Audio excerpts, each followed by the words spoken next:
ওকে, তাহলে আমরা লাস্ট ক্লাসের লেকচারের পরে শেষের লেকচারটা যে দেখছিলাম সেটা হচ্ছে হুইটস্টোন ব্রিজ। ছিলেন না অনেকেই হুইটস্টোন ব্রিজ যেখানে যারা ছিলেন? এটা আমি একটু রিভিউ করে নিই। গ্যালভানোমিটারটার প্রিন্সিপাল তো আপনারা মোটামুটি ছবি দেখে বুঝতে পারবেন। এটা একটু যারা না ছিলেন না তারা রিপিট করে না দিলে বুঝতে পারবেন না। আচ্ছা, গ্যালভানোমিটারের মেইন কাজটা কি আমরা লাস্ট ক্লাসে দেখছিলাম, সেটা হচ্ছে কোনো একটা এক্সটার্নাল সার্কিটে কারেন্ট সেই সার্কিটের মধ্যে দিয়ে প্রবাহিত হচ্ছে কি না, সেটা কারেন্টের উপস্থিতিটা আছে কি না সেটা নির্ণয় করা হচ্ছে গ্যালভানোমিটারের কাজ। এখন আমরা এই সার্কিটটা হলো গ্যালভানোমিটারের একটা প্র্যাকটিক্যাল অ্যাপ্লিকেশন বলতে পারেন। এখানে যে মিটারটা আছে সেটাই হচ্ছে আমাদের সেই গ্যালভানোমিটার। এখন গ্যালভানোমিটারের আমরা দিয়ে এটা চেক করব যে এই সার্কিটটার মধ্যে দিয়ে কারেন্ট প্রবাহিত হচ্ছে কি না। যদি মনে করেন এখানে তো কাটা জিরোতে থাকে মনে করেন, তখন হচ্ছে যে এই সার্কিটটার মধ্যে বি থেকে ডি এর দিকে কোনো কারেন্ট প্রবাহিত হচ্ছে না, তাই না? গ্যালভানোমিটারের কাটাটা যদি জিরোতে থাকে, যদি গ্যালভানোমিটারের কাটাটা এই যে এখন যে পজিশনে আছে সেটা থাকার মানে হচ্ছে বি থেকে ডি এর মধ্যে একটা কারেন্ট প্রবাহিত হচ্ছে, তাই না? এতটুকু বুঝতে পারলাম আমরা? ওকে, তাহলে আমরা এই হুইটস্টোন ব্রিজটার কাজ কি, সেটা হচ্ছে কোনো একটা অজানা রেজিস্ট্যান্সের মান নির্ণয় করা। হ্যাঁ, আমরা এখানে অজানা রেজিস্ট্যান্সটা কোনটা, সেটা হচ্ছে R4। এই রেজিস্ট্যান্সের আমরা মান নির্ণয় করব, সেটা আমরা সেই গ্যালভানোমিটার দিয়ে নির্ণয় করব। গ্যালভানোমিটারটা আমরা এখানে ইউজ করতেছি সেটা দিয়ে করব। আর এই ব্রিজের মধ্যে R1 এবং R2 এই দুইটা রেজিস্ট্যান্সের মান আমরা জানি, ঠিক আছে? এটা হলো নোন রেজিস্ট্যান্স। R3টার মান হচ্ছে আমরা ভ্যারি করতে পারি, ভ্যারি মানে হচ্ছে পরিবর্তন করতে পারি, সেটা R3টার মানও আমরা এক অর্থে জানি, কারণ ভ্যারি করে আমরা দেখতে পারতেছি যে কত ভ্যারি হচ্ছে। আর R4টা হচ্ছে আমাদের অজানা, এই R4 রেজিস্ট্যান্সটার মান আমরা নির্ণয় করব। হ্যাঁ, এখন ধরেন যে এই ভিটা আমরা একটা 5 ভোল্ট একটা সোর্স ইউজ করতেছি, ডিসি ব্যাটারি মনে করেন। তাহলে এটা উপরে আমরা এ পয়েন্টে যদি তার ভোল্টেজটা দেখি, কত ভোল্টেজ দেখব এ পয়েন্টে? এখানে যদি ভোল্টেজ দেখতে চাই 5 ভোল্টই দেখবো না? 5 ভোল্টই দেখব। এখন ব্যালেন্স কন্ডিশনে কি আমি মাত্র বললাম যে ব্যালেন্স কন্ডিশন হচ্ছে সেই কন্ডিশন যখন বি থেকে ডি এর মধ্যে কোনো কারেন্ট প্রবাহিত হয় না। কারেন্ট প্রবাহিত হওয়া না হওয়ার মানে কি বলেন তো? বি এবং ডি একই বিভব পার্থক্যে আছে, তাই না? পটেনশিয়াল ডিফারেন্সটা আছে, আপনারা পড়ছেন না ওই যে উচ্চ বিভব থেকে নিম্ন বিভবের দিকে কারেন্ট প্রবাহিত হয়, পড়ছেন না এটা? মানে হচ্ছে দুইটা বিন্দুর মধ্যে যখন ভোল্টেজ ডিফারেন্স বা পটেনশিয়াল ডিফারেন্স বা বিদ্যুৎ বিভবের মধ্যে পার্থক্য থাকবে, তখন তার মধ্যে দিয়ে কারেন্ট প্রবাহিত হয়। ব্যালেন্স কন্ডিশন মানে হচ্ছে এর মধ্যে দিয়ে কোনো কারেন্ট প্রবাহিত হচ্ছে না। তার মানে আমরা কি বলতে পারি? বি আর ডি এর পটেনশিয়াল কি ডিফারেন্স কি আছে, বা বিদ্যুৎ বিভব কি পার্থক্য কি আছে? হ্যাঁ, নাই। মানে বি এবং ডি এর ভোল্টেজ একই আমরা ধরতে পারি। এখন আমরা লাস্ট ক্লাসে উদাহরণ দিয়েছিলাম, কেমন একই ধরতে পারি? ধরেন যে বি পয়েন্টের ভোল্টেজও 0, ডি পয়েন্টের ভোল্টেজও 0, তখন এ আর বি এর মধ্যে ভোল্টেজ ডিফারেন্সটা কত বলেন তো? এ তো 5 ভোল্ট, বি তো 0 ভোল্ট, তাহলে এ বি এর মধ্যে ডিফারেন্সটা কত, বা পটেনশিয়াল ডিফারেন্সটা কত? 5 ভোল্ট, তাই না? 5 - 0 কত হয়? 5 ভোল্ট। আর এ থেকে ডি এর মধ্যে ভোল্টেজ ডিফারেন্সটা কত? 5 ভোল্টই, কারণ হচ্ছে এ পয়েন্টটা হচ্ছে 5 ভোল্ট, বি ডি পয়েন্ট 0, তাহলে 5 ভোল্ট। তাহলে আমরা যে লাস্ট ক্লাসে বলছিলাম এ বি সমান এডিকে আমরা লিখতে পারি, বা ভি এ ডি সমান ভি এ বি, এটা কি লিখতে পারি? দুইটার ভোল্টেজ কি সমান আমরা লিখতে পারি না? 5 ভোল্টই তো। সো এটা যদি আমি কি আরেকটু লিখে দেখাবো, এখানে যেহেতু অনেকে নাই, ছিলেন না আগের ক্লাসে, আরেকবার আমি লিখে দেখাই, তাই না? আচ্ছা, ওকে, আপনারা একটু খাতায় লিখেন আমার সাথে। তাহলে ব্যালেন্স কন্ডিশনে আমরা কি বলতেছি, যে এই ভি এ ডিটা সমান ভি এ বি সমান হবে, ভি এ ডি সমান ভি এ বি। একইভাবে আচ্ছা একটু লিখে নেন এটা, তারপরে আমি বলি। আর এটার উপরে লিখে নেবেন at balance condition. Balance condition মানে হচ্ছে বি এবং ডি এর মধ্যে কোনো কারেন্ট প্রবাহিত হচ্ছে না।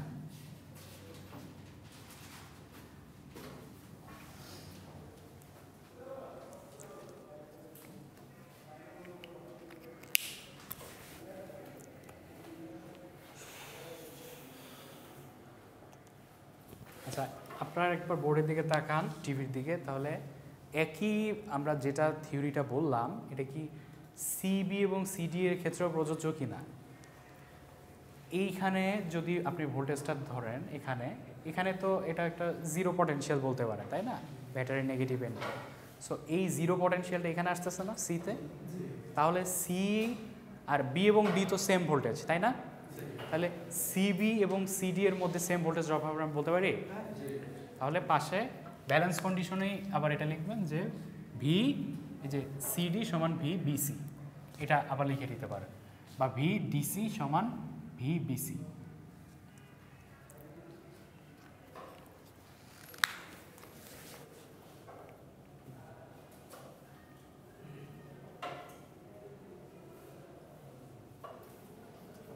আচ্ছা, এরপর আমরা একটু আগে, এটা লাস্ট ক্লাসে পড়া তো বেশি টাইম নেব না আমি এখানে।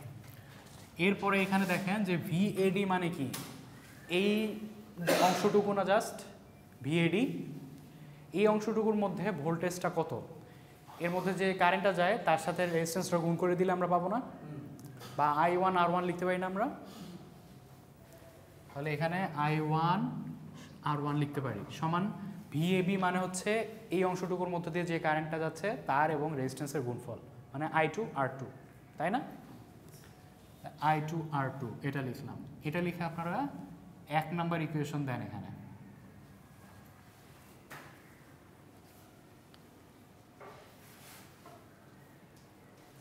তেমনিভাবে এই দুইটার ভোল্টেজ ড্রপটা কত হবে আপনারা টিভি দেখে লিখেন তো।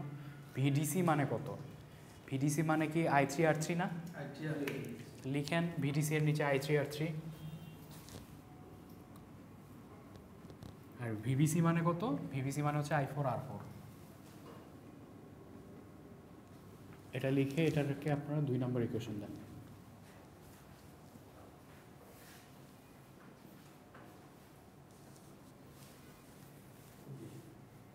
আচ্ছা, এখন 1 নম্বর ইকুয়েশনকে 2 নম্বর ইকুয়েশন দিয়ে ভাগ করেন।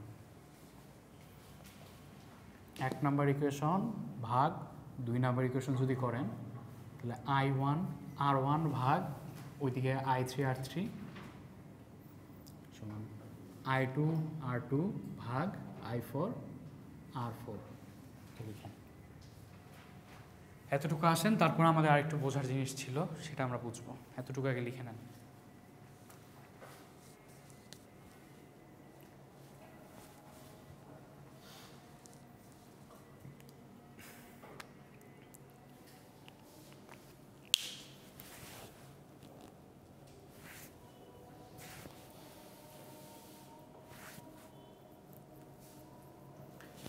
আর আপনাদের অ্যাটেন্ডেন্স শিটটা পাস করে দিই, আপনারা হচ্ছে ডেট লেখা আছে উপরে, সেই বরাবর নিচে টিক দিবেন, অথবা আপনারা তো পি লিখেন বেশি, আমি দেখি পি লিখে দিবেন আর কি। আপনারা বি সেকশন, তাই না? বি সেকশনেরগুলো একটু পরের থেকে আছে, প্রথম 2-3 পেজ পরের থেকে, 91 থেকে আপনাদের আইডি মেবি। আপনার সব দিতে হবে না, আপনি পাস করে দেবেন, জাস্ট আপনি লিখে পাস করে দেবেন। এতটুকু ক্লিয়ার সবার?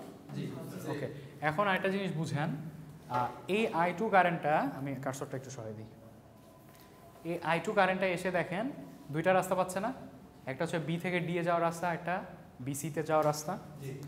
ব্যালেন্স কন্ডিশনে বি থেকে ডি এর মধ্যে কি কোনো কারেন্ট যাবে? গ্যালভানোমিটার তো জিরোতে আছে, তার মানে বি থেকে ডি এর মধ্যে কোনো কারেন্ট যাবে না। তার মানে I2 কারেন্টটাই এদিক দিয়ে যাবে না, তার মানে I2 সমান I4 আমরা লিখতে পারি। আবার একইভাবে I1 সমান I3 আমরা লিখতে পারি। এটা একটু সাইডে লিখে নেন তাহলে, যে I2 সমান I4 আর I1 সমান I3। এটা হলো ব্যালেন্স কন্ডিশনে কারেন্টের ইকুয়েশনটা আর কি। এটা সাইড নোট দিয়ে পাশে লিখে দিতে পারেন। আর যা আছে আপনাদের এখানেও আছে, আপনি এখান থেকেও লিখতে পারেন, পরীক্ষার হলে যা লিখতে হবে। এটা আমি বোঝানোর জন্য জাস্ট লিখতেছি।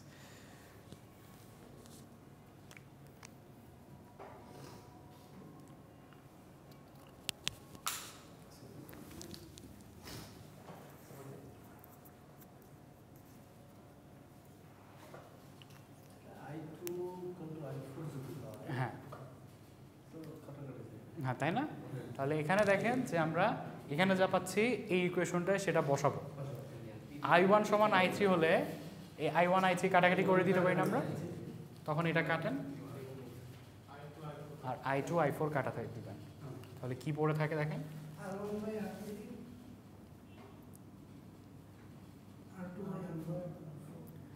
এখন আমরা এখানে দেখেন যে রেজিস্ট্যান্সটার মান অজানা সেটা নির্ণয় করতে চাই। অজানা রেজিস্ট্যান্স এটা না, এবং R3টা হচ্ছে পরিবর্তন করা যায় তাই না, R1 এবং R2টা হচ্ছে আমাদের জানা রেজিস্ট্যান্স। আমাদের এখানে কাজটা দেখেন কিভাবে করি।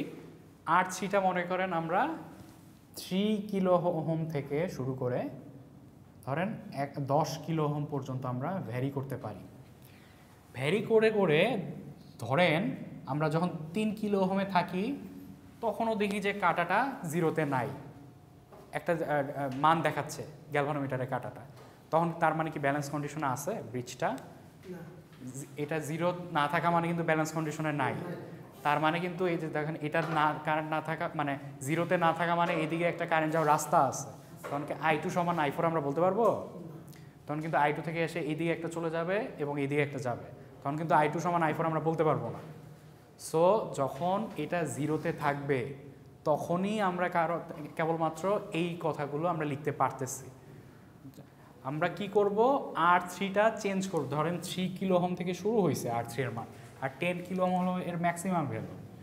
R3 যখন 3 কিলো ওহমে আসে তখন মনে করেন গ্যালভানোমিটারটার কাটা একটা মান দেখাচ্ছে, তখন কি আমরা এইগুলা ব্যবহার করতে পারবো? I2 সমান I4 এগুলো লিখতে পারবো? পারবো না কিন্তু। ধরেন এই 3 থেকে বাড়াতে বাড়াতে আমরা যখন 5 কিলো ওহমে আসি তখন গ্যালভানোমিটারটা জিরোতে দেখাচ্ছে, তখন কি হবে? তখন আমরা বলতে পারি না I2 সমান I4, তখন আমরা বলতে পারি না গ্যালভানোমিটারটা একটা ব্যালেন্স কন্ডিশনে আছে। বুঝাইতে পারতেছি? তার মানে কি যে R3 ভ্যারি করে করে আমরা দেখব কখন হচ্ছে আমাদের গ্যালভানোমিটারটা জিরোতে আসে, তখন আমরা এই সূত্রটা ব্যবহার করতে পারবো। তখন আমরা R4 যদি লিখি কি লিখতে পারি? R2 into R3 divided by R1 লিখতে পারি না? আর এই R2টা এবং R1টা আমাদের জানা মান, এটা নিয়ে আমাদের কোনো টেনশনই নাই। আমাদের যতটুকু টেনশন ছিল সেটা হলো এটা নিয়ে, এটা ভ্যারি করে করে আমরা একটা পর্যায়ে দেখব গ্যালভানোমিটারের কাঁটাটা জিরোতে দেখাচ্ছে, অন্য সব সময় সে একটা মান দেখাবে, কিন্তু R3 এর বা এই রেজিস্ট্যান্সটার একটা নির্দিষ্ট মানের জন্য গ্যালভানোমিটারটা স্থির হয়ে যাবে বা ফিক্সড জিরো দেখাবে। তার মানে তখনই আমরা এই সূত্রটা ইউজ করতে পারি, এবং R3 এর সেই মানের জন্য আমরা R4 এর একটা মান পাবো না, মানে R3 এর ভ্যালুটা এখানে বলে দিলাম এই 5 কিলো, অন্য কিছু হইতে পারে।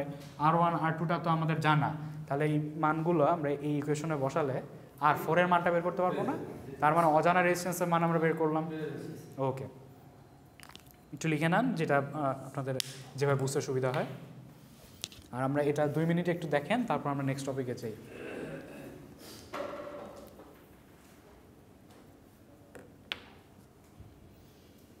ব্যালেন্স কন্ডিশন ছাড়া আমরা হুইটস্টোন ব্রিজ ব্যবহার করতে পারবো না, এটা একটু মনে রাখবেন।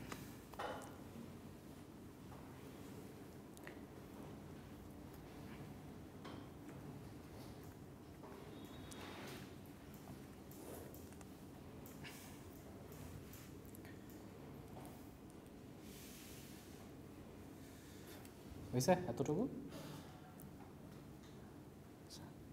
আচ্ছা, তাহলে আমরা নতুন জায়গায় যাই। আচ্ছা, আপনাদের পোর্টালে আমি মোটামুটি আজকের যে লেকচারগুলো মানে বেশ কয়েকটা জিনিস আপলোড করে দিছি, আপনারা পোর্টালটা খুলে দেখবেন, নতুন নতুন কিছু জিনিস আছে, আমরা সেটা শুরু করবো এখন। লেকচার 2টা যেটা সেটা আমরা স্টার্ট করতেছি,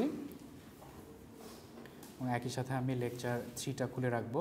লেকচার 2 এবং 3 আমরা একসাথে একটু পড়ি। লেকচার 2 আপনারা একটু খাতায় লিখে নেন। লেকচার 2 হচ্ছে আমরা প্রথম দিকের টপিকগুলা এটার সাথে রিলেটেড না, এই জন্য আমরা বাদ দেবো। লেকচার 2 এর যেটা লেকচার 2 স্প্রিং 25, এই আপনাদের পোর্টাল এটা দেওয়া আছে, এটার আপনারা 11 নম্বর পেজ থেকে আপনাদের আজকের লেকচার শুরু হবে। এর আগের জিনিসগুলো আমাদের আজকের লেকচারের সাথে সম্পর্কিত না। হ্যাঁ, লেকচার 2 স্প্রিং 25, এটাতে যদি লেখেন 11 নম্বর, এই যে দেখেন এই যে 11 নম্বর পেজ থেকে আমরা লেকচার 2টা স্টার্ট করব। আমরা পড়ব, আর আগেরটা দরকার নেই, আগেরটা এটার সাথে রিলেটেড না আমাদের আজকের লেকচারের সাথে। 11 নম্বর পেজ থেকে শুরু হবে, এই যে দেখেন 11 নম্বর পেজ থেকে শুরু হবে। টপিকের নাম দেন, লেকচার 3-তে আমরা সেই টপিকের নামটা দেখব। How to convert a galvanometer to an ammeter. একটা গ্যালভানোমিটারকে কিভাবে অ্যামিটারে রূপান্তরিত করা যায় সেটা হচ্ছে আজকের ক্লাসের টপিক। সেটা আবার লেকচার 3-তে আছে, আমরা 3 এবং 2টা মিলাই পড়ব। দুইটাই দিয়ে দিছি আপনাদের পোর্টালে, আপনারা পোর্টাল খুলে দেখতে পারবেন।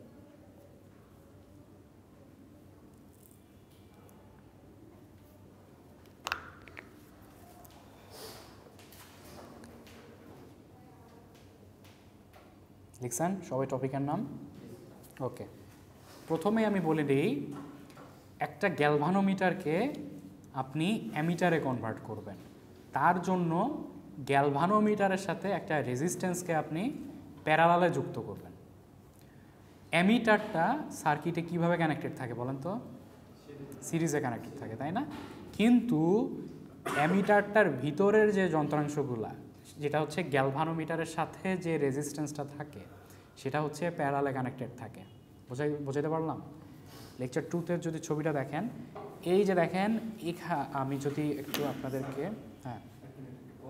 যান আমি একটু আপনাদেরকে ছবিতে যদি দেখাই, এই যে দেখেন, এখান থেকে মনে করেন যে এই অংশটুকু হচ্ছে আমাদের অ্যামিটার, বুঝতে পারছেন? আর জাস্ট এই যে এই লাইন এখান থেকে এতটুকু যে অংশটা, সেটা হচ্ছে কি বলেন? গ্যালভানোমিটার, বুঝতে পারছেন? এই গ্যালভানোমিটারের সাথে একটা রেজিস্ট্যান্স কি প্যারালালে আছে না? এই পুরো জিনিসটা তৈরি করছে একটা অ্যামিটার, বুঝতে পারছি? এটা হচ্ছে পুরোটা একসাথে আমাদের অ্যামিটার, বা এ দিয়ে আমি প্রকাশ করতেছি। আর এই দিকের ব্রাঞ্চটা যেটা, সেটা হচ্ছে আমাদের গ্যালভানোমিটার, বা জি দিয়ে আমি প্রকাশ করতেছি। তাহলে একটা গ্যালভানোমিটারের সাথে আপনার যদি রেজিস্ট্যান্সটা প্যারালালে কানেক্টেড করেন, তাহলে একটা অ্যামিটার তৈরি করতে পারবো আমরা, তাই না?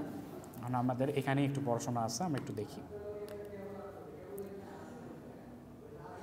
আচ্ছা, তাহলে আর এই যে এইটা অংশটা কোনটা বলেন তো? প্লাস মাইনাস যেটা, এটা হচ্ছে বাইরের যে সার্কিটটা, যেই এক্সটার্নাল সার্কিটে আমরা কারেন্ট মাপতে চাই, সেই সার্কিটটা হচ্ছে এটা, বুঝতে পারছি? বা আমি একটু ছবি আঁকি, ছবি আঁকলে আপনার ক্লিয়ার হবে।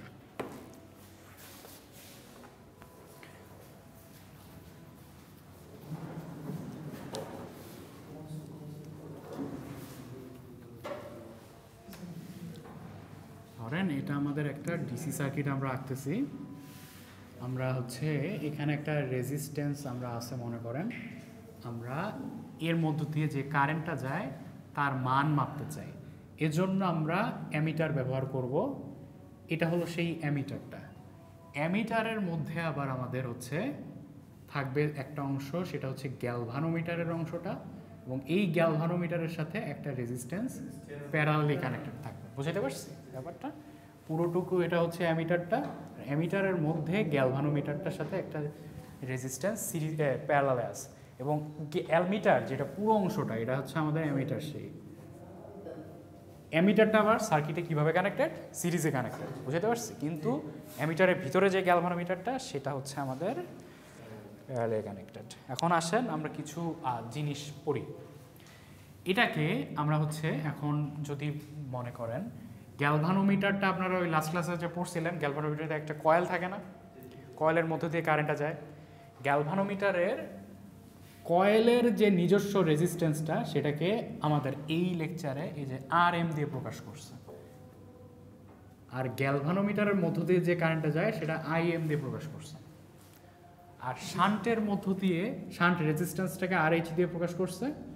শান্টের মধ্য দিয়ে যে কারেন্টটা যায়, সেটা ISH দিয়ে প্রকাশ করছে।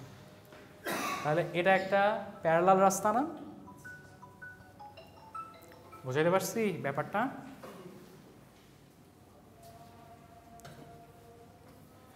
আপনারা ওই যে এই সার্কিটটাই আমরা জাস্ট একটু আড়াআড়ি আঁকছি এখানে, এই যে এটা বুঝছেন? ওই জিনিস এই জিনিস যে সেম, কি জাস্ট এই জিনিসটাকে মনে করেন শুয়ে আছে, ঘুরায় দেন, শুয়ে আছে, সেটা আমরা এই যে এখানে আঁকছি IM, আর এটা হচ্ছে RM। এই দেখেন IM RM, এটা রেজিস্ট্যান্স মনে করেন, এটা গ্যালভানোমিটারের ভিতরে যে রেজিস্ট্যান্সটা, সেটাকে RM দিয়ে প্রকাশ করছে। আর এই যে আইএসএইচ আরএসএইচ এটা হচ্ছে দেখেন এই যে আইএসএইচ আরএসএইচ বুঝাইতে পারলাম। আর এই যে বাইরের অংশটা যেটা এটা কোথায় কানেক্টেড সেটা আমি যে এখানে দেখাই দিলাম। ওকে, যে এটা হচ্ছে আমাদের মনে করুন সেই বাইরের অংশটা আর কি। সো এখানে আমরা একটু ক্যালকুলেশন এখানে আছে সেটা আমরা একটু দেখি। আপনারা তো সবাই জানেন তাই না, যে প্যারালাল রেজিস্ট্যান্সের পথে যে ভোল্টেজ ড্রপটা হয় সেটা সমান হয়। দুইটা ধরেন রেজিস্ট্যান্স আছে প্যারালালি কানেক্টেড, দুইটা রেজিস্ট্যান্সের মধ্যে যে ভোল্টেজ ড্রপটা হবে সেটা সমান হবে, এটা সবাই জানেন। এটা করে আসছেন তো ডিসি সার্কিটে, তাই না? সো এই যে এটার মধ্য দিয়ে যে কারেন্টটার যে ভোল্টেজ ড্রপটা হয় গ্যালভানোমিটারের নিজস্ব, সেটাকে আমরা আইএম ইন্টু আরএম বলতে পারি। গ্যালভানোমিটারের নিজস্ব রেজিস্ট্যান্স হচ্ছে আরএম, আর গ্যালভানোমিটারের মধ্য দিয়ে কারেন্টটা যায় আইএম। এটার ভোল্টেজ ড্রপটা আমরা আইএম আরএম বলতে পারি না? আর এটার সাথে নিচের যে রেজিস্ট্যান্সটা প্যারালালি যুক্ত আছে শান্ট রেজিস্ট্যান্স যেটা, সেটা আইএসএইচ আরএসএইচ বলতে পারি না? সমান কেন দিলাম বুঝতে পারছেন তো? যেহেতু এই দুইটা প্যারালালে আছে সেহেতু এটা দুইটার মধ্যে ভোল্টেজ ড্রপটা সমান হবে। একটু বুঝছি আমরা সবাই? ওকে, তা এখন আমরা কি করব, এখন আমাদের কাজ হচ্ছে এই আরএমটা আমরা জানি, এটা ম্যানুফ্যাকচারাররা বলে দেয় যে একটা অ্যামিটারের বা গ্যালভানোমিটারের ভিতরে যে রেজিস্ট্যান্সটা নিজস্ব রেজিস্ট্যান্স সেটা কত হয় তার মান বলে দেয়। সেটা ধরেন 50 ওহম হইতে পারে, 100 ওহম হইতে পারে, এরকম মানটা বলে দেয়। সো এই আরএমটা আমরা জানি। আর গ্যালভানোমিটারের মধ্য দিয়ে যে কারেন্টটা যাচ্ছে সেটার মানও আমরা একটা ম্যাথের মতো দেখবো একটু পরে, সেখানেও দেখবেন এই মানটাও জানা আছে। আমরা শান্ট যেই কারেন্টটা সেটাও আমরা জানি। আমাদের দরকার হচ্ছে আরএসএইচ বা গ্যালভানোমিটারের সাথে যে রেজিস্ট্যান্সটা আমরা প্যারালালি কানেক্টেড করছি সেইটার মান নির্ণয় করতে হবে আমাদের। সো এইটার মান দেখেন আইএম আরএম ডিভাইডেড বাই আইএসএইচ আমরা বলতে পারি না? আইএসএইচটা দেখেন আই কারেন্টটা এসে দুই ভাগে ভাগ হয়ে গেছে না, একটা আইএম একটা আইএসএইচ। তাহলে আইএসএইচকে আমরা আই থেকে আইএম মাইনাস করে লিখতে পারি না? আই কারেন্ট আসতেছে, আমাদের আইএম মাইনাস করে দিলাম, তাহলে আইএসএইচ পাবো না এখানে? তাহলে এই নিচে IM R M into I minus IM এটা লিখতে পারি। এটা হচ্ছে আপনাদের আরএসএইচ, যে একটা গ্যালভানোমিটারের সাথে কত রেজিস্ট্যান্স, কত মানের রেজিস্ট্যান্সকে প্যারালালে যুক্ত করতে হবে সেটা হচ্ছে আমাদের এটা, এই রেজিস্ট্যান্স। এখন আমরা হচ্ছে যে 3 নম্বর লেকচারটাতে একটা আমাদের ম্যাথমেটিক্যাল একটা ইয়ে আছে, থ্যাংক ইউ, সেটা আমরা একটু দেখি। দেখেন ছবিটা দেখেন, এটা হচ্ছে আমাদের সেই গ্যালভানোমিটারটা, হ্যাঁ। আর গ্যালভানোমিটারের সাথে যে রেজিস্ট্যান্সটা প্যারালালি যুক্ত করে আমরা অ্যামিটার বানাইছি সেটা হচ্ছে এই রেজিস্ট্যান্সটা। বোঝা গেল? এটা বুঝতে পারতেছেন? বসে একটু তাহলে দেখেন। দেখেন যে এই যে গ্যালভানোমিটারটা আমাদের সেটা হচ্ছে এই যে উপরে এই গ্যালভানোমিটারটা, আর এই গ্যালভানোমিটারের সাথে যে রেজিস্ট্যান্সটা প্যারালালি যুক্ত আছে সেটা হচ্ছে আমাদের এই রেজিস্ট্যান্সটা। বোঝা গেল? তারপরে দেখেন আমাদের কিছু ইনফরমেশন এখানে দিয়ে আছে। এটা কিন্তু একটা ম্যাথের মতো, এটা আপনাদের বুঝতে হবে এবং এরকম গাণিতিক প্রবলেম এক্সামে দিলে আপনাদের ব্যাখ্যা করতে হবে। এই পুরো অ্যামিটারটা কত কারেন্ট মাপতে পারে সেটা এখানে দেওয়া আছে, 10 অ্যাম্পিয়ার কারেন্ট সে মাপতে পারে। তার মানে কি 10 অ্যাম্পিয়ার কারেন্ট এসে এখানে দুইটা রাস্তা পাবে, একটা হচ্ছে গ্যালভানোমিটারের কয়েলের মধ্য দিয়ে যাবে আর একটা হচ্ছে রেজিস্ট্যান্সের মধ্য দিয়ে যাবে। গ্যালভানোমিটারের কয়েলের মধ্য দিয়ে যে কারেন্টটা যায় তার মান এরা দিয়ে দিচ্ছে 10 মাইক্রো অ্যাম্পিয়ার। তাহলে নিচে রেজিস্ট্যান্সের মধ্য দিয়ে যে কারেন্টটা যাবে তার মান কত? 10 অ্যাম্পিয়ার মাইনাস 10 মাইক্রো অ্যাম্পিয়ার। তাহলে দেখেন এই কারেন্টটার মান আমরা দেখতে পাচ্ছি এখানে 10 ampere minus 10 micro ampere. So এরপরে দেখেন কি হচ্ছে এখানে, উপরের ভোল্টেজ ড্রপটা যেটা গ্যালভানোমিটারের নিজস্ব যে কয়েলের একটা রেজিস্ট্যান্স আছে না, তার সাথে আমরা 10 মাইক্রো অ্যাম্পিয়ারটাকে যদি গুণ করে দিই তাহলে এই গ্যালভানোমিটারের কয়েলের মধ্য দিয়ে যে কারেন্টটা যায় তার জন্য যে ভোল্টেজ ড্রপটা সেটা বের করতে পারবো না? সেইটা হচ্ছে আমাদের এই দেখেন 10 মাইক্রো অ্যাম্পিয়ার ইন্টু আর জি। এটা কোন লাইনটা উপরে দেখেন, ওই যে উপরে আইএম আর এম বললাম না, আইএম এখানে কত? 10 মাইক্রো অ্যাম্পিয়ার গ্যালভানোমিটারের কয়েলের মধ্য দিয়ে যে কারেন্টটা যায়। আর আর এমটা কি? গ্যালভানোমিটারের নিজস্ব কয়েলের রেজিস্ট্যান্সটা, যেটা আমরা এখানে দেখতে পারতেছি আরজি, আর ওখানে আমরা কি দেখতেছি আরএম, তাই না, আরএম। সো এইটা কার সমান হবে, ওই যে প্যারালাল আছে যেহেতু নিচে এই রেজিস্ট্যান্সটার মধ্য দিয়ে যে ভোল্টেজ ড্রপটা হবে তার সমান হবে।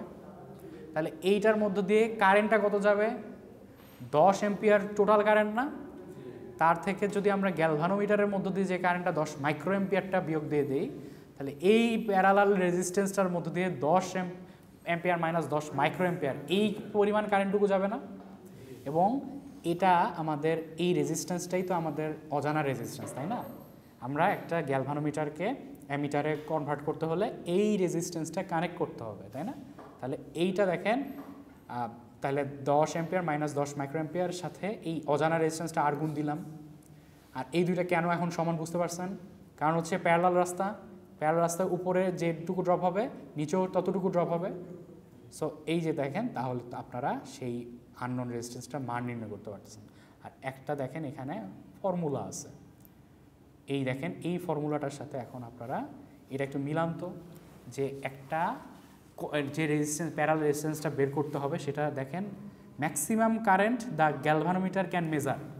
গ্যালভানোমিটার কতটুকু কারেন্ট এই ম্যাটটাতে পরিমাপ করতে পারে বলেন তো, galvanometer not ammeter, 10 micro ampere, তাই না। দেখেন এই যে 10 মাইক্রো এম্পিয়ার আমরা এখানে লিখছি, এরপরে গুণ দিছি কি গ্যালভানোমিটার ইন্টারনাল রেজিস্ট্যান্স আরজি, এটা তো আমরা জানি, তাই না, এই আরজিটা এখানে লিখে দিছি। তারপরে দেখেন divided by maximum current rating of the ammeter you want to design, তার মানে কি এই অ্যামিটার কতটুকু কারেন্ট মাপতে পারে, সেটা কত এম্পিয়ার, 10 এম্পিয়ার, তাই না। এই যে দেখেন 10 ampere minus maximum current the galvanometer can measure, ওই যে 10 মাইক্রো এম্পিয়ার। সো এই যে এই ম্যাথটার সাথে এই সূত্রটা তাহলে আমরা রিলেট করতে পারলাম যে কীভাবে করতে হবে। আর এরপরে এটার বিপরীতটা আমরা দেখব, এটা বুঝতে পারছেন তো, একটা গ্যালভানোমিটারকে কীভাবে অ্যামিটারে কনভার্ট করা যায়। এরপরে টপিক দেন একটা গ্যালভানোমিটারকে কীভাবে ভোল্ট মিটারে কনভার্ট করা যায়, how to convert a galvanometer to a volt meter, এটা টপিক দেন। আচ্ছা এখানে কিন্তু প্রবলেম আছে, কেন, আরজি হচ্ছে এই যে গ্যালভানোমিটারের ভিতরে একটা কয়েল থাকে না, যার মধ্য দিয়ে কারেন্টটা যায়, ওই কয়েলের একটা রেজিস্ট্যান্স থাকবে না, সেই রেজিস্ট্যান্সটা হচ্ছে আরজি। অথবা আরও আপনাকে সহজ করে দেই, আরজির মান আপনার দেয়া থাকবে, যদি ম্যাথ আসে সেই মানটা আপনাদের দেয়া থাকবে। এই দেখেন লাস্ট ক্লাসে যে আমরা একটু পড়তেছিলাম, এই যে এটা একটা কয়েলটা না, এই কয়েলটার যে রেজিস্ট্যান্স একটা নিজস্ব রেজিস্ট্যান্স থাকবে, সেটাই হলো আরজি। সেই কয়েল, এই যে দেখেন এটা হলো সেই কয়েলটা, বুঝতে পারছেন, এটা কয়েলটা, এই যে সেই কয়েলটা, তাই না। এইটার ভিতর যে রেজিস্ট্যান্সটা সেটা হলো আরজি, আর এর ভিতর দিয়ে কত কারেন্ট যাচ্ছিল এই ম্যাথে, 10 মাইক্রো এম্পিয়ার, তাই না। এটার মধ্যে দিয়ে 10 মাইক্রো এম্পিয়ার যাচ্ছে, আর টোটাল অ্যামিটারের মধ্য দিয়ে যাচ্ছে 10 অ্যাম্পিয়ার। সো এতটুকু আপনারা বুঝতে পারলেন না, ওকে। পরে একটা টপিকটার নাম লেখেন, how to convert a galvanometer to volt meter. এখন আপনি গ্যালভানোমিটার থেকে ভোল্ট মিটার বানাবেন।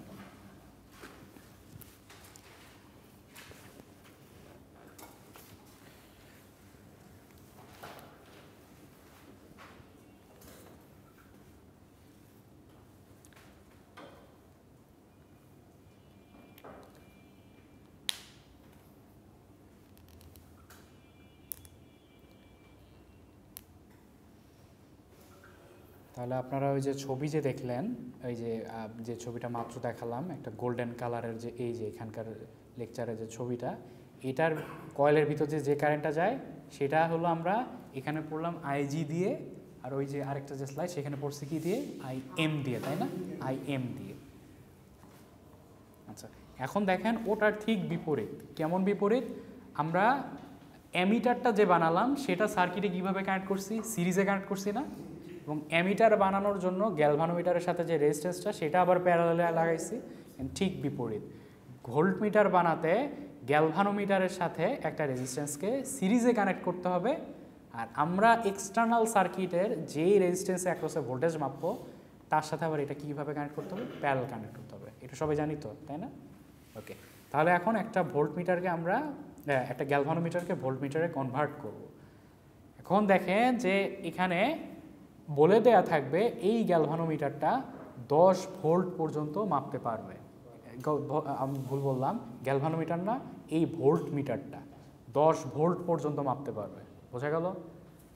তাহলে আমরা এখন দেখি কিভাবে কাজ হচ্ছে। আপনারা সিরিজ একটা যদি সার্কিট থাকে, সেই সার্কিটে যদি দুইটা রেজিস্ট্যান্স থাকে, এখানে একটা রেজিস্ট্যান্স দিছি, আমি একটু আঁকাই তাহলে বুঝতে পারবেন। দেখেন, ধরেন এটা আমাদের একটা ডিসি সার্কিট যদি আঁকি, এর সাথে মনে করেন একটা এখানে রেজিস্ট্যান্স আছে, একটা রেজিস্ট্যান্স আছে। ধরেন এটা হলো 10 ভোল্টের একটা সাপ্লাই। এটার মান আমরা জানি না, মনে করেন এটার মান আমি এখন দিলাম না, ধরেন একটা এক্স ওহম আর একটা ওয়াই ওহম। এই 10 ভোল্টটাই কিন্তু এই দুইটা রেজিস্ট্যান্সের মধ্যে ড্রপ হবে। এই দুইটা রেজিস্ট্যান্সের ড্রপ যদি ধরেন এইখানে 2 ভোল্ট ড্রপ হয়, এখানে কত হবে? 8 ভোল্ট। এটা জানেন তো সবাই, তাই না? তাহলে এখানে সেম আমরা একটা প্রিন্সিপাল ব্যবহার করছি। এই গ্যালভানোমিটারের মধ্য দিয়ে কারেন্ট যাওয়ার ফলে এই যে একটা ড্রপ হবে না, আর বাকি ড্রপটা কোথায় হবে বলেন তো? গ্যালভানোমিটারের সাথে যে রেজিস্ট্যান্সটা আমরা সিরিজে যুক্ত করছি তার মধ্যে ড্রপ হবে।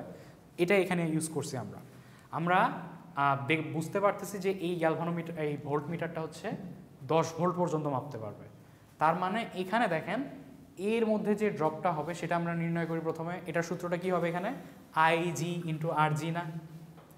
এই গ্যালভানোমিটারের মধ্য দিয়ে কারেন্ট যেতে, সেই কয়েলের মধ্য দিয়ে ঘুরে আসতে যে কয়েলের রেজিস্ট্যান্সটার জন্য যে ভোল্টেজ ড্রপটা হবে, সেটা আমরা প্রথমে নির্ণয় করতে হবে না? তাহলে আইজি ইন্টু আরজি, এখানে দেখেন ওই যে 10 মাইক্রোঅ্যাম্পিয়ার, আগের ম্যাটটার মতো কয়েলের মধ্য দিয়ে যে কারেন্টটা যায় সেটা 10 মাইক্রোঅ্যাম্পিয়ার, আর কয়েলের রেজিস্ট্যান্সটা এই ম্যাথে দেওয়া আছে, যেটা আরজি লাস্ট ম্যাটটায় মান ছিল না, এখানে কিন্তু মানটা দেওয়া আছে, এটা হচ্ছে 100 ওহম দেওয়া আছে। তাহলে এই গ্যালভানোমিটারের কয়েলের মধ্য দিয়ে কারেন্ট যেতে এই যে ড্রপটা, সেটা কত পাচ্ছি আমরা? 10 মাইক্রোঅ্যাম্পিয়ার ইন্টু 100 ওহম, তাই না? তাহলে ভ্যালু বের করে কত পাচ্ছি আমরা? 1 মিলিভোল্ট পাচ্ছি না? তাহলে ওই গ্যালভানোমিটারের মধ্য দিয়ে কারেন্ট যেতে ওই গ্যালভানোমিটারের ভিতরেই ড্রপ হয়ে যাচ্ছে 1 মিলিভোল্ট। বাকি ড্রপটা কোথায় হবে? এই যে রেজিস্ট্যান্সটা আমরা সিরিজে যুক্ত করছি একটা গ্যালভানোমিটারকে ভোল্টমিটারে কনভার্ট করার জন্য, সেখানে ড্রপ হবে। এবং ড্রপের মানটা আমরা জানি না এখন। এই ভোল্টমিটারটা মাপতে পারে 10 ভোল্ট, তার মধ্যে 1 মিলিভোল্ট আপনার গ্যালভানোমিটারই ড্রপ হচ্ছে। তাহলে ওই রেজিস্ট্যান্সের মধ্যে ড্রপ হবে কত? 10 মাইনাস 1 মিলিভোল্ট, তাই না? এটা ক্লিয়ার সবাই? ওকে, তাহলে এই রেজিস্ট্যান্সটার মধ্যে ড্রপ কত হবে? 10 মাইনাস 1 মিলিভোল্ট, তাই না? আমরা ভোল্টেজের মানটা জানি। কারেন্টের মানটা কত বলেন তো আপনারা? এই রেজিস্ট্যান্সটার মধ্যে দিয়ে কত কারেন্ট যাবে এটা বলা উচিত আপনাদের। 10 মাইক্রোঅ্যাম্পিয়ার, তাই না? কারণ কীভাবে বললেন বলেন তো? সিরিজে কানেক্টেড, তাই না? এটা হচ্ছে এটার সাথে সিরিজে কানেক্টেড। সো এর ভিতর দিয়ে যে 10 মাইক্রোঅ্যাম্পিয়ারটা যাচ্ছিল, এটাই আবার এর মধ্য দিয়েও যাবে। সো আমরা এটার ইকুয়েশনটা কি লিখতে পারি? যদি লিখেন আপনারা ইকুয়েশনটা, 10 মাইক্রোঅ্যাম্পিয়ার গুণ এই যে রেজিস্ট্যান্সটা আমরা সিরিজে যুক্ত করছি ইজ ইকুয়াল টু কত? 10 ভোল্ট মাইনাস 10 না, এখানে কি বের করলাম? 1 মিলিভোল্ট বের করছি না? এই যে 1 মিলিভোল্ট, এখানে 10 minus 1 millivolt, 10 volt minus 1 millivolt. বুঝতে পারলাম এতটুকু? এটার মধ্যে ড্রপটা কতটুকু হবে? এখানে যদি 1 মিলিভোল্ট ড্রপ হয়ে যায়, এখানে ড্রপটা বাকিটুকু হবে না? 10 ভোল্ট থেকে 1 মিলিভোল্ট বাদ দিবেন, এটা এখানে লিখলাম। 10 ভোল্ট থেকে 1 মিলিভোল্ট বাদ দিলেন, আর এই ড্রপটা কতটুকু? এই রেজিস্ট্যান্সের মধ্য দিয়ে হবে না? এই সবাই ক্লিয়ার? একটু রেসপন্স করেন তো। এই লাইনটা কি সবাই ক্লিয়ার? সবাই বুঝছেন সবাই এই লাইনটুকু? ওকে, তাহলে এই লাইনটা যদি বুঝতে পারেন তাহলে আর বেশি কিছু নাই। আরটাই জাস্ট অজানার না এখানে। আর এর মানটা আপনারা যদি বের করেন তাহলে আপনারা একটা গ্যালভানোমিটারের সাথে কত রেজিস্ট্যান্স যুক্ত করলে সেটা একটা 10 ভোল্ট রেঞ্জের ভোল্টেজ মাপতে পারবে, এরকম একটা ডিভাইস আপনারা তৈরি করতে পারবেন না? ওকে, তাহলে আপনাদের এই ভ্যালুগুলো এটাও দিয়ে দিতে পারি, একটু চেঞ্জ করো, ম্যাথ হিসেবেও আসতে পারে, অথবা আমি কোশ্চেনটা এভাবেও করতে পারি। এটা গ্যালভানো 10 ভোল্ট মাইনাস 1 মিলিভোল্ট বাদ কত ভোল্ট থাকবে? এটা তো আপনাদের একটু হচ্ছে করতে হবে, 1কে 1000 দিয়ে ভাগ করেন তাহলে 0.001, তাহলে 10 থেকে 0.001 বাদ দিবেন, তাহলে যেটা থাকবে সেটা হচ্ছে সামথিং 9.99। আচ্ছা, এখানে আপনাদের ব্যাখ্যামূলক কোশ্চেন দিলে আমি দিতে পারি কিভাবে, যে একটা গ্যালভানোমিটারকে ভোল্টমিটারে কিভাবে কনভার্ট করবেন তা ম্যাথমেটিক্যালি ডিসকাস করেন, তখন আপনারা একটু ম্যাথমেটিক্যালি মান বসায় বসে আমাকে ব্যাখ্যা দিবেন, ঠিক আছে? এবং ম্যাথমেটিক্যালি আমি দেব, এখানে থিওরিটিক্যালি দেওয়ার মতো খুব কম জিনিস আছে, ম্যাথমেটিক্যালি একটু ব্যাখ্যা আপনারা দিবেন। আচ্ছা, এই জিনিসটা একটু আপনারা এখনই ক্লিয়ার হয়ে নেন। আমার মনে হয় মুখ দেখে অনেকে যে ঘুমায় যাচ্ছে, অনেকে বুঝতে পারতেছে না, আমার মনে হইতেছে কেন জানি। সবাই এই জিনিসটুকু ক্লিয়ার হয়েছেন কি না সেটা একটু আমাকে বলেন সবাই। হ্যাঁ হ্যাঁ, আরেকবার বলবো তাই না? এই যে দেখছেন এখন বের হয়েছে। আচ্ছা দেখেন, আমাদের এই গ্যালভানোমিটারের সাথে কত রেজিস্ট্যান্স যুক্ত করলে এটা একটা 10 ভোল্টেজ মাপার মতো ভোল্টমিটারে পরিণত হবে, আমরা সেটা এখানে পড়তেছি। তাহলে এই আপনারা ওই যে ছবিটা দেখতে পারতেছেন এখানে, এটা হলো গ্যালভানোমিটারের ভিতরের একেবারে কলকবজা, এর মধ্য দিয়ে কারেন্টটা যাচ্ছে হলো 10 মাইক্রো অ্যাম্পিয়ার। হ্যাঁ, আর এর নিজস্ব রেজিস্ট্যান্স এই ম্যাটটার মধ্যে দেয়া আছে 100 ওহম। তাহলে এই পথটা ঘুরে যেতে কত ভোল্টেজ ড্রপ হবে? 10 মাইক্রো অ্যাম্পিয়ার গুণ 100 ওহম, আর যেটা ভ্যালু আমরা বের করছি 1 মিলি ভোল্ট, তাই না? তাহলে এই কয়েলটার মধ্যে যে ভোল্টেজ ড্রপটা হয় সেটা 1 মিলি ভোল্ট আমরা বের করছি। এখন এটার মধ্যে ড্রপ হয়েছে 1 মিলি ভোল্ট, এবং আমরা জানি এই ভোল্টমিটারটা 10 ভোল্ট মাপতে পারবে, তাহলে বাকি ড্রপটুকু কোথায় হবে? এই গ্যালভানোমিটারের সাথে যে রেজিস্ট্যান্সটা আমরা সিরিজে যুক্ত করছি তার মধ্যে না? তাহলে এখানে ড্রপ হবে 1 মিলি ভোল্ট, 10 বিয়োগ 1 মিলি ভোল্ট, তাই না? সেই 10 বিয়োগ 1 মিলি ভোল্ট হচ্ছে আমাদের এটা। আর এটা সমান কি? এটা একটা ভোল্টেজ না? ভোল্টেজের মান কি? IR না? আইটা হচ্ছে এই গ্যালভানোমিটার এবং রেজিস্ট্যান্সটা যেহেতু সিরিজে কানেক্টেড, যে কারেন্টটা গ্যালভানোমিটারের মধ্য দিয়ে যাবে সেটা এই রেজিস্ট্যান্সের মধ্য দিয়েও যাবে না। সো মানটা কত? 10 মাইক্রো অ্যাম্পিয়ার না?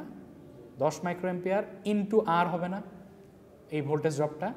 10 মাইক্রো অ্যাম্পিয়ার ইন্টু আর, দেখেন এই যে কোনাকুনি গুণ করা হয়েছে, 10 মাইক্রো অ্যাম্পিয়ার ইন্টু আর আমি যে লিখে রাখছি ইজ ইকুয়াল টু আমাদের কি? 10 ভোল্ট মাইনাস 1 মিলি ভোল্ট না? বোঝা গেল এবার? ক্লিয়ার? পিছনে যে কোশ্চেন করছিলেন, হ্যাঁ পিছনে যারা কোশ্চেন করছেন, ওকে। তাহলে আমরা একটা গ্যালভানোমিটারকে এভাবে ভোল্টমিটারে কানেক্ট করি। তাহলে গ্যালভানোমিটারের ভিতরে যে রেজিস্ট্যান্সটা সেটা হচ্ছে কিভাবে কানেক্টেড থাকে? সিরিজে কানেক্টেড থাকে, তাই না? এবং রেজিস্ট্যান্সটার মানটা কি বেশি নাকি কম বলেন তো? বেশি, তাই না? হ্যাঁ, অনেক বেশি রেজিস্ট্যান্স হবে, কারণ এর মধ্যে দিয়ে আপনার যে ইয়াটা হচ্ছে এই রেজিস্ট্যান্সের মধ্যে দিয়ে বাকি পুরো ড্রপটুকুই কিন্তু হয়ে যাইতেছে। সো এখানে রেজিস্ট্যান্সটা বেশি রাখতে হবে। এবং এটা কেন একটা ধরেন এই রেজিস্ট্যান্সটার সাথে আমরা প্যারালালি এই ভোল্টমিটারটা যুক্ত করতেছি, কেন রেজিস্ট্যান্সের মানটা কম হয় এখন বুঝতে পারতেছেন তো? আপনাদের মেইন সার্কিট তো এটার উপরে তো আমরা কোনো কিছু চাপাই দিতে পারবো না, তাই না? এখানে যে কারেন্টটা আসতেছে আই কারেন্টটা, ধরেন এই আই কারেন্টটাই আমরা চাই এই রেজিস্ট্যান্সের মধ্য দিয়ে যাক, বা এই লোডটা যে আছে তার মধ্য দিয়ে যাক। আমরা তো চাই না উপরে কিছু কারেন্ট চলে যাক। সেই কারেন্টটা যাবে ভোল্টমিটারে, আপনার প্যারালালি কানেক্ট করলে সেই কারেন্টটা তো চলে যাবেই, কিন্তু রেজিস্ট্যান্সের মান যদি আমরা অনেক বেশি করে দিতে পারি, কারেন্টের একটা ধর্ম আছে, সে কম রেজিস্ট্যান্সের মানের ভিতর দিয়ে প্রবাহিত হতে চায়। কিন্তু এই রেজিস্ট্যান্সের ভোল্টমিটারের ভিতরে যে রেজিস্ট্যান্সটা, সেটার মানটা যদি আমরা বাড়াই দিতে পারি, উপরের দিয়ে যে কারেন্টটা মনে করেন আমরা আই ড্যাশ দিলাম, সেই কারেন্টের মানটা অনেক ছোট করে দিলাম না আমরা? ধরেন আমরা রেজাল্ট পাওয়ার কথা এখানে ধরেন 5 অ্যাম্পিয়ার, আর আই ড্যাশ যাচ্ছে এখানে 0.00001 অ্যাম্পিয়ার বা 1 মাইক্রো অ্যাম্পিয়ার, বা এত ছোট একটা মান। 5 অ্যাম্পিয়ার থেকে এটা যদি মাইনাস করেন, খুব বেশি কি ডিফারেন্স হচ্ছে? সেই কারেন্টটাই কিন্তু এটার ভিতর দিয়েই চলে যাইতেছে। কেন বুঝাইতে পারলাম যে একটা ভোল্টমিটারের ভিতরে রেজিস্ট্যান্সের মান কেন বেশি রাখা উচিত? যেন ওই ভোল্টমিটারের মধ্য দিয়েই মেইন সার্কিটের কারেন্ট আবার পাস যেন করে না যায়। বুঝতে পারছে? আচ্ছা, এটা আপনারা একটু লেকচার 2তে এবার আসবেন, এসে আমি যে কথাগুলো বললাম সেটা হচ্ছে এইখানে আছে ডিসি পিএমসি মানে permanent magnet moving coil. Last দিন আপনারা যে গ্যালভানোমিটারটা পড়ছিলেন না, সেটাও একটা permanent magnet moving coil galvanometer.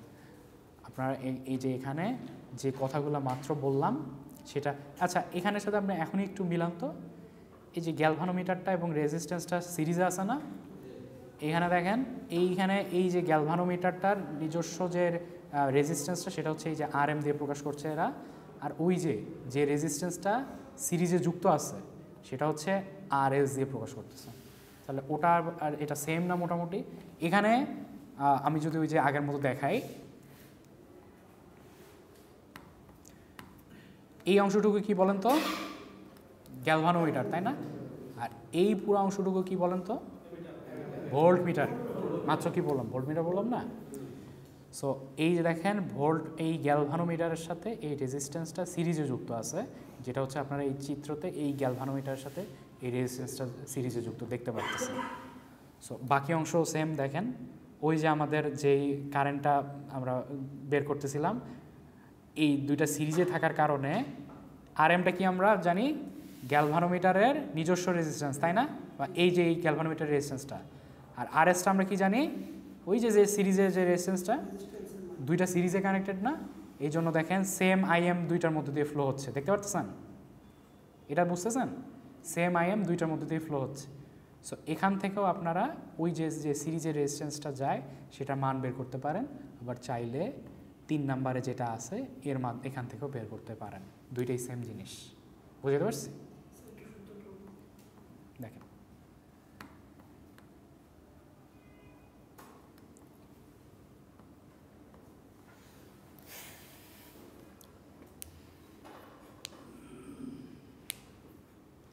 আপনাদের মাল্টিপ্লাইং ফ্যাক্টরটা আমি এখন দেখাবো না, আপনাদের এই আরএস পর্যন্ত লেখেন। আমরা লেকচার 3-তে এই যে আরটা যেটা বের করছি না, আর লেকচার 2-তে সেই আরএস একই জিনিস।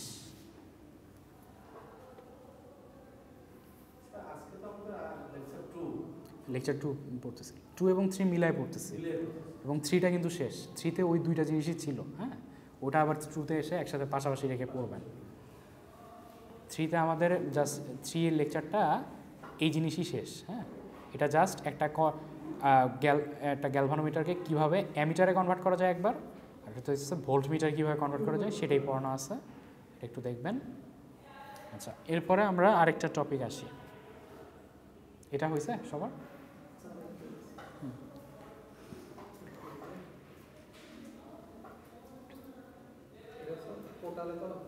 পোর্টালে দিয়ে দিচ্ছি আমি, অলরেডি দিয়ে দিচ্ছি। হ্যাঁ, আজকের ক্লাসের যেটুকু লেকচার সব পোর্টালে আছে, আপনার বাসায় গিয়ে চেক করলেই পাবেন। আপনার তো বি সেকশন, তাই না? হ্যাঁ, বি সেকশন আমি দিয়ে দিচ্ছি। ওকে, তাহলে আমরা ভোল্ট মিটারটা পড়লাম, আর এদিকে হচ্ছে আমরা অ্যামিটারটা পড়লাম, তাই না? আর আপনাদের এই সেকেন্ড লেকচারের পড়া শুরুই কিন্তু হয়েছে এখান থেকে, 11 নম্বর পেজ থেকে।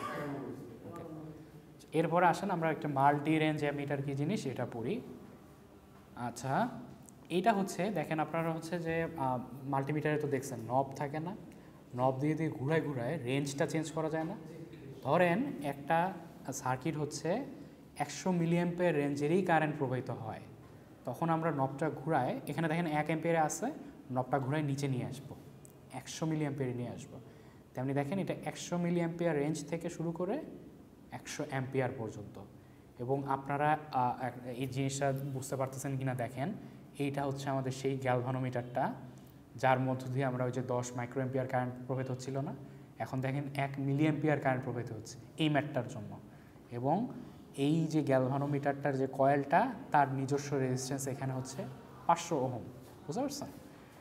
তাহলে এই গ্যালভানোমিটার, এটা আমরা এখন কি পড়তেছি বলেন তো, মাল্টি রেঞ্জ অ্যামিটার বা বিভিন্ন রেঞ্জের অ্যামিটার আমরা পড়তেছি। এখন এই যে এই অ্যামিটারটা, এই গ্যালভানোমিটারটার সাথে এখন এই রেজিস্ট্যান্সগুলো কীভাবে কানেক্ট করবো? তাহলে আমরা সিরিজে না প্যারালালে? না, আমরা তো অ্যামিটার পড়তেছি, অ্যামিটারে কীভাবে কানেক্ট করবো? প্যারালাল না? এবং প্যারালালে আসে না, দেখেন তো এই যে 1 অ্যাম্পিয়ারেরটা এখানে দেখা যাইতেছে। আমি আপনাদেরকে একটু এখানে থেকে দেখাই, না হলে আপনারা হয়তো বুঝতে পারতেছেন না, লাল কালার দিয়ে দেখাই। দেখেন 1 অ্যাম্পিয়ারটা এখানে কানেক্টেড আছে, আমরা চাই 100 মিলি অ্যাম্পিয়ার রেঞ্জের একটা বানাবো, অ্যামিটার বানাবো, তখন 1 মিলি অ্যাম্পিয়ারটাকে ঘুরিয়ে 100 মিলি অ্যাম্পিয়ার নবের দিকে নিয়ে আসতে হবে, তখন এটা একটা 100 মিলি অ্যাম্পিয়ার রেঞ্জের অ্যামিটারে কনভার্ট করতে পারলাম আমরা। এবং আমরা ওই যে ওই ম্যাথ আপনার মনে আছে না, যে এই পথটা এবং এই পথটা সিরিজে না প্যারালালে? প্যারালাল না? ওই যে অ্যামিটারের ভিতরে গ্যালভানোমিটারের সাথে যে রেজিস্ট্যান্সটা থাকে সেটা প্যারালাল থাকে না? তাহলে এই যে দেখেন এইগুলো হচ্ছে সেই রেজিস্ট্যান্সটা যেটা মেইন মিটারটা যেটা গ্যালভানোমিটারের সাথে তার সাথে প্যারালাল আছে। তাহলে এখন এটার মধ্যে যে ভোল্টেজ ড্রপটা হবে আর এই পথটার মধ্যে, এই পথ বলতে আমরা এটা 1 অ্যাম্পিয়ারের সাথে কানেক্ট আছে জন্য আমি এখানে বলতেছি, আমরা নবটা ঘুরায় 100-তে নিতে পারি, 10 অ্যাম্পিয়ারে নিতে পারি, 100 অ্যাম্পিয়ার, এই 100 অ্যাম্পিয়ারও নিতে পারি। বুঝতে পারছেন? তাহলে এই যে দেখেন এইটার মধ্যে যে ড্রপটা হবে এই পথের ড্রপটা সেম হবে না, কারণ এটা এবং এটা প্যারালালে আছে না? বুঝতে পারছি এটা? আপনার এই যে এই ছবিটা ভুলে গেলে কিন্তু হবে না, এই ছবিটার সাথে মিল রাখার চেষ্টা করেন। গ্যালভানোমিটারের সাথে রেজিস্ট্যান্সগুলো প্যারালালি কানেক্টেড আছে, তেমনি দেখেন এই যে এটা হলো আমাদের গ্যালভানোমিটার, রেজিস্ট্যান্স এটা প্যারালালি কানেক্টেড আছে না?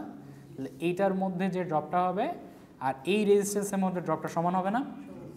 তাহলে এইটা দেখেন 1 মিলি অ্যাম্পিয়ার দিয়ে আপনি 500 গুণ করেন। কত? ক্যালকুলেটর আছে কারোর সাথে? ক্যালকুলেটর না থাকলেও সমস্যা নাই, হাতে করতে হবে আমাদের। তাহলে আমরা এইখানে গ্যালভানোমিটারের মধ্য দিয়ে যে কারেন্টটা যাচ্ছে তার জন্য যে গ্যালভানোমিটারের ভিতরে যে ড্রপটা হয় সেটা আমরা বের করতে পারবো না?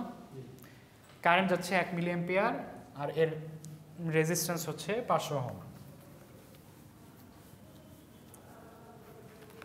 কারেন্ট যাচ্ছে 1 মিলি অ্যাম্পিয়ার আর রেজিস্ট্যান্সটা যাচ্ছে 500 ওহম। সমান পরে দেই, সমান পরে বুঝাবো আমি। ধরেন আমি 1 অ্যাম্পিয়ারের রেঞ্জেই আছে, নবটা আমার 1 অ্যাম্পিয়ারে আছে, তাহলে 1 অ্যাম্পিয়ার কারেন্টটা এই রেজিস্ট্যান্সটার মধ্য দিয়ে যাচ্ছে না? তাহলে এইটার মধ্যে এই ড্রপ কত হবে? 1 অ্যাম্পিয়ার গুণ R3 হবে না? বুঝতে পারছি? তা এবং এই ড্রপটা এবং এই ড্রপটা সমান হবে না, যেহেতু দুইটা প্যারালালে আছে। আমরা এটাই লিখতে পারি না? তাহলে 1 অ্যাম্পিয়ার রেঞ্জে আছে, এই যে অ্যাম্পিয়ার ইন্টু R3 লিখতে পারি এটা। এখন আমরা চাই R3 এর মানটা বের করতে। তাহলে 1 মিলি অ্যাম্পিয়ার গুণ 500 ওহম ডিভাইডেড বাই 1 অ্যাম্পিয়ার লিখতে পারি। 1 মিলি অ্যাম্পিয়ার মানে হচ্ছে 10 টু দি পাওয়ার -3 অ্যাম্পিয়ার না? Into 500 ohm. আর 10 টু দি পাওয়ার -3 কে আমরা কি লিখতে পারি বলেন তো? 1/1000 লিখতে পারি না? 10 টু দি পাওয়ার -3 কে এগুলো পারেন তো সবাই, তাই না?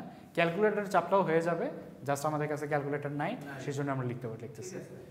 তাহলে 10 টু দি পাওয়ার -3 কে আমরা 1/1000 লিখতে পারি, অথবা এটাকে আমরা এই যে এখানে ডিভাইডেড বাই 1000 লিখতে পারি না? ইন্টু 1। বোঝা গেছে এতটুকু? এটা কত আসে? 0.5 না? 0.5ই দেখেন এখানে আমাদের 0.5 ওহমে আসলো না ব্যাপারটা? ওহমকে আমরা যদি মিলি ওহমে আনি তাহলে কি হবে? 1000 দিয়ে ভাগ, তাহলে 500 মিলি ওহম। বুঝতে পারছি? ওকে, তাহলে এতটুকুই মোটামুটি আপনারা মোটামুটি বুঝতে পারলেন। 0.5 কিন্তু ওহম, 0.5 ওহম মানে হচ্ছে 500 মিলি ওহম। 0.5-এ যদি আপনি 1000 দিয়ে গুণ করেন তখন দেখবেন 500। এই পরের সংখ্যাগুলো আপনাদের এটা খুব নগণ্য সংখ্যা, এখানে দেখার দরকার নেই, দশমিকের আগের সংখ্যাটা আপনারা মেইনলি দেখবেন। বুঝতে পারছেন? এখানে দেখেন R1টার মান আমরা বের করছি 0.5 ওহম। এটাকে আমরা যদি মিলি ওহমে নিতে চাই বা এই যে আমাদের যে লেকচারটা আছে তার সাথে আমাদের মিলায়ে রাখতে চাই, 0.5-এর সাথে আপনারা 1000 গুণ দিবেন জাস্ট, তাহলে রেজাল্টটা পাবেন হচ্ছে মিলি ওহমে। সেই রেজাল্টটা হচ্ছে 500 মিলি ওহম, যেটা হচ্ছে এই যে 500 মিলি ওহম আমরা বের করলাম। কিন্তু বোঝা গেল এতটুকু? আপনারা আমাকে হচ্ছে 100 মিলি অ্যাম্পিয়ারের জন্য R4 এর মানটা, আমি এখন এটা স্লাইডটা অফ করে রাখবো, R4 এর মানটা আপনি বের করে আমাকে দেখাবেন, ঠিক আছে? আমি R4 এর মানটা এই যে ঢেকে রাখছি, আপনারা জাস্ট এটা R4 এর মানটা আমাকে বের করে দেখান। হ্যাঁ, R4 এর মানটা বের করে দেখান।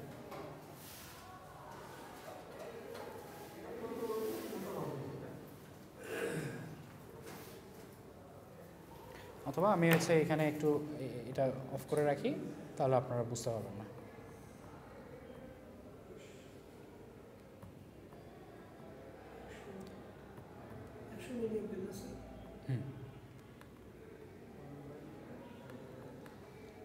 মানটা বের করে আমাকে বলবেন।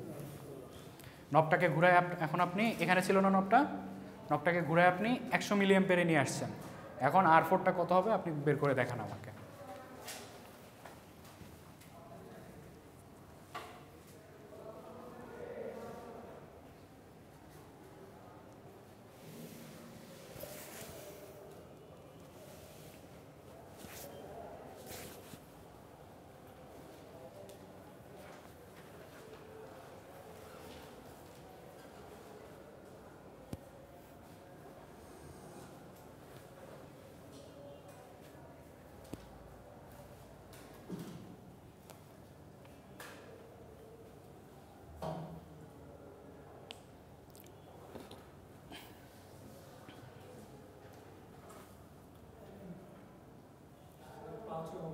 5 ওহম আসছে, ওকে।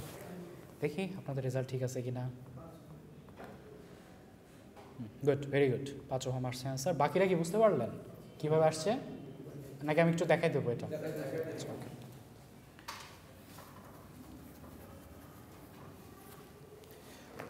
দেখেন আমরা এখন এটা একটু ইয়া করি, তাহলে আর একটু ক্লিয়ার হবে বুঝতে। এখন এই যে রাস্তাটা, এটা কিন্তু খুলে গেল, আমরা নব ঘুরানো মানে এই রাস্তাটা কিন্তু খুলে গেল, খুলে গিয়ে এই কাঁটাটা কোথায় আসবে এখন? 100 মিলিঅ্যাম্পিয়ারে চলে আসলো না? এটা কিন্তু রাস্তা এখন খালি, বোঝা গেল? আচ্ছা, তাহলে এখন আমরা এই ব্রাঞ্চটার মধ্য দিয়ে যে ভোল্টেজ ড্রপটা হচ্ছে সেটা কত? 500 গুণ 1 মিলিঅ্যাম্পিয়ার, তাই না? লিখেন 1 মিলিঅ্যাম্পিয়ার গুণ 500 ওহম সমান আমরা কি লিখতে পারি? এইটা আর এটা প্যারালাল না, তাহলে এটার ভোল্টেজ ড্রপটা সমান হবে 100 মিলিঅ্যাম্পিয়ার গুণ R4 লিখতে পারি না আমরা এখানে? 100 মিলিঅ্যাম্পিয়ার গুণ R4, তাহলে R4 এর মানটা আমরা বের করতে চাইলে 1 মিলিঅ্যাম্পিয়ার গুণ 500 ওহম ডিভাইডেড বাই 100 মিলিঅ্যাম্পিয়ার। দেখেন এখানে মিলিঅ্যাম্পিয়ার আছে, তাহলে কি আর দরকার আছে আমাদের চেঞ্জ করা কিছু? মিলিঅ্যাম্পিয়ার আমরা এককটা কেটে দিলাম, আর 5টা এখানে 5 ওহম চলে আসলো, বুঝা গেল?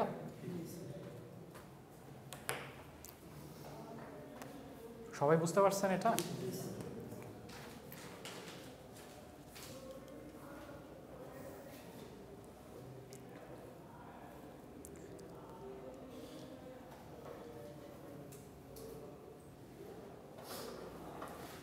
লিখে নেন, যাদের সমস্যা ছিল একটু লিখে নেন।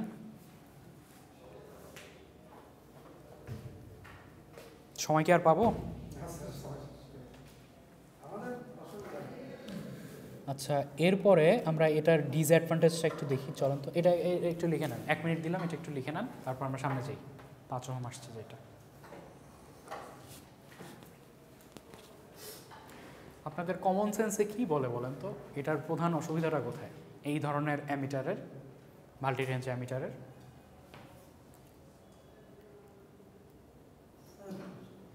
বেশি বেশি কম মান বার করতে গেলে যদি বেশি ধরি তখন সঠিক মানটা দেখান না। বেশি আমি যদি বাইক করবো মিলিঅ্যাম্পিয়ার দিয়ে রাখলাম 10 অ্যাম্পিয়ার বা 100 অ্যাম্পিয়ারে, তো ঠিক মানটা দেখান না।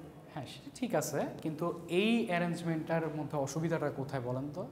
অসুবিধাটা বলতে বোঝাচ্ছি, 1 অ্যাম্পিয়ারে আপনি নবটাকে রেখে দিচ্ছেন, আপনি ঘুরায় 100 মিলিঅ্যাম্পিয়ারে আনবেন, এটা তো এক সময় রাস্তাটা ব্রেক হয়ে যাবে না? ব্রেক হয়ে গেলে ওই যে মেইন কারেন্টটা পুরোটা আপনাদের এখন এই গ্যালভানোমিটারের মধ্যে দিয়ে ফ্লো হবে না? গ্যালভানোমিটারের যে কয়েলটা সেটা কিন্তু এই মাইক্রো অ্যাম্পিয়ার রেঞ্জের জন্য তৈরি করা। যদি মনে করেন এই রাস্তাটা আমি যে কথাটা বললাম এখন সেটা বুঝতে পারছেন, যে হচ্ছে এখান থেকে যখন নবটা এখানে আছে, আপনি ঘুরায় এখানে দিবেন, ওই যে ঘুরায় এটা আগে ছিল এখানে, পরবর্তীতে এখানে আসলো, যখন আসার আগ মুহূর্তে এখানে একটা রাস্তা গ্যাপ তৈরি হবে না? গ্যাপ তৈরি হওয়া মানে কি, এটার সাথে আর এটা কি এখন প্যারাল থাকলো মাঝের অবস্থাটায়? তার মানে কি সার্কিটটার পুরা কারেন্টটা এখন আমাদের এই গ্যালভানোমিটারের মধ্যে দিয়ে ফ্লো হবে না? আগে কি হইতো, আগে হচ্ছে দুইটা ভাগ হয়ে যেত, একটা হচ্ছে গ্যালভানোমিটারের মধ্যে দিয়ে যাইতো, একটা রেজিস্ট্যান্সের মধ্যে দিয়ে যেত। এখন যেহেতু পুরা কারেন্টটা আপনার গ্যালভানোমিটারের মধ্যে দিয়ে ফ্লো হইতেছে, ওই গ্যালভানোমিটারের কয়েলগুলো হচ্ছে খুব সেন্সিটিভ কয়েল, সেটা হচ্ছে আপনার মাইক্রো অ্যাম্পিয়ার মিলিঅ্যাম্পিয়ার রেঞ্জের কারেন্টের মাপার জন্য আর কি প্রস্তুত করা হয়। তা এখন যদি তার মধ্যে দিয়ে কোনো অ্যাম্পিয়ার রেঞ্জের কারেন্ট যায়, কয়েলগুলো কি হবে? ড্যামেজ হয়ে যাবে, বুঝতে পারছেন? এটা হচ্ছে একটা প্রধান অসুবিধা। নবটা আপনাদের যদি আপনি ঘুরাইতে একটু লেট করেন, তাহলে আমাদের কয়েলটা ড্যামেজ হয়ে যাওয়ার সম্ভাবনা আছে। বোঝা গেল ব্যাপারটা? এটা হচ্ছে প্রধান অসুবিধা, যেটা আপনারা হচ্ছে এই পরবর্তীতে হ্যাঁ তাহলে সেটা সুবিধা হবে আপনার। হ্যাঁ, সো এই ডিসঅ্যাডভান্টেজগুলো আপনার এখানে আসে, আপনি একটু দেখে নেবেন। তাহলে এখান থেকে কোশ্চেন আসার মতো কি আসতে পারে, আমি এই ছবিটা দিয়েই R1 R2 R3 R4 এর মান বের করতে বলতে পারি, অথবা মাল্টি রেঞ্জ অ্যামিটার যদি ম্যাথমেটিক্যালি আপনার এক্সপ্লেনেশন চাই, তখন আপনারা দুইটা জায়গায় ভ্যারি করে মানটা বের করে দেখাবেন যে R3 R4 এর মান এত হলে আমরা এত রেঞ্জের অ্যামিটার বানাতে পারবো। বোঝা গেল? ঠিক আছে, আজকের লেকচার এতটুকুই রাখি আমি, এই পর্যন্ত আপনারা ভিডিওটা ক্লোজ করবেন।